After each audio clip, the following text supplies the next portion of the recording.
Жейгеше жылы хауа, толғын жел, үсте спорт киімі, ояқта кроссовкилар, егірі үшін міні деген шортлар.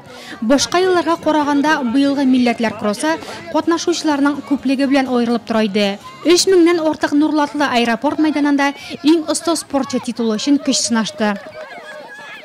Мы двойняшки с братом пришли. Біз игізәклер, мен бірінші, ол екінші болып келді. Нұрлат гимназиясын тәқдим етәбіз.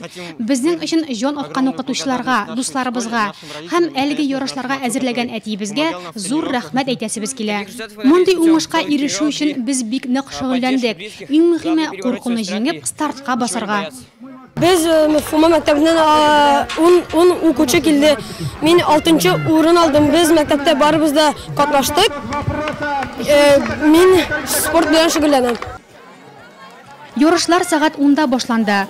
Узышлар бірнеше категория буенча өткәнлектән, кішкене балалардан алып спорт ветераннарына да үзенең җитезлеген сынап карарга мөмкинлек тудырылган иде. 3 яшьлек хәби ярышларда иң нәни катнашучыларның берсе, финиш сызыгына иң соңгыларның берсе булып килсә дә, сабый өчен бу зур җиңү. Меня зовут Хаби.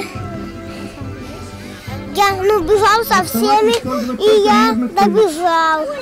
Миңа 66 ел, мен бәрібір чабам. Мұнда жеңіл түгел, главное катнашырга. Милләтләр кроссы шул ягы белән кызыклы, бу көнне җитәкчеләр дә костюм шалбарын спорт киеменә алмаштыра. Алар өчен 1 чакрым арага VIP узышлар оештырылган иде. Беренче урында Төрнес мәктәбе директоры Владимир Михейкин булса, икенче булып финишка район мәгариф идарәсе җитәкчесе Ленар Мәнәпов килде. Менә йөгереп килдек әле. Результат та бар.